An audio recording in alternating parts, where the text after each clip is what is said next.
I love coming to Tesla superchargers when there's no one around, especially when there's no one parked right next to my car and charging right next to my car.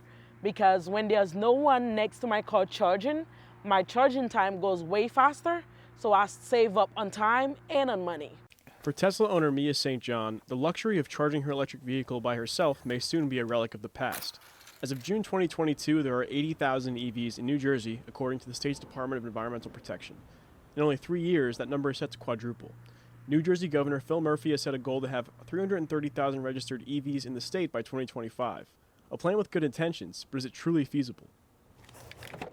Jackie Mole has been driving her Nissan Leaf for 4 years. She often struggles to drive long distances due to the lack of charging stations that support her specific vehicle. I mean, there's cars where you can get more mileage, but mine is lower. I get 80 miles per charge, so realistically, I can't go that far. Right now, most of the charging stations are Tesla, which don't work on my car. Part of Governor Murphy's goal is to have 400 fast charging stations to be distributed across the state by 2025, increasing the total number to more than 1,000. This will help non-Tesla owners have accessibility to stations. While it's helpful for on-the-go charging, this still may not be enough when a multitude of EV drivers take to the roads. Range miles is not a concern for St. John. She has a range of 272 miles on her Model 3 Tesla. Going to public stations, on the other hand, can be a burden. When we go to supercharger station, they're always all backed up. And it affects your time, and sometimes you can't go even further because your battery is already very low. So you have to wait, and it affects your whole trip and everything. While public charging may be one of the major issues St. John faces when operating her electric vehicle, a viable solution may be at-home charging with a high-level charger. Wall port that comes with the car, part of the purchase, it takes a really long time for it to actually charge the car. It can take 13 hours to just give you that, which is very slow if you have to go somewhere and it's your primary car. For EV owners who are financially able, an upgrade from level 1 to level 3 may be the solution to at-home charging woes. We recently installed level 3 chargers because it charged way more faster, and it cost about $500 to buy it, and it cost about $350 to get it installed. Steve Diakakis is a vehicular expert and sales manager.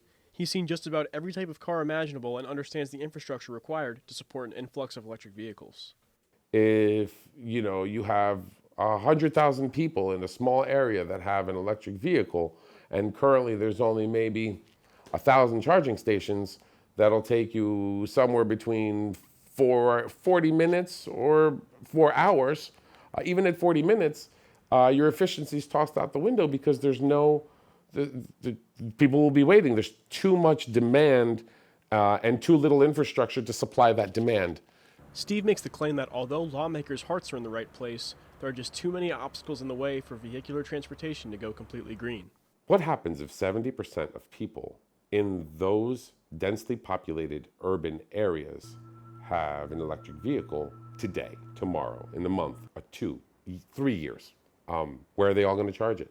Where are the charging stations? What type of charging stations do we have? Do we have the 40-minute charging stations, or do we have the 8-hour charging stations? Governor Murphy's goal to have 330,000 registered EVs in New Jersey by 2025 has merit. Along with President Biden's plan to have 50% of all vehicle sales electric by 2030, it seems that the future is green and the country has about a decade to get the infrastructure in place to support an increase of EVs. Time will tell if this plan is feasible. For MSU, I'm Charlie Baduini with Kyle Polillo.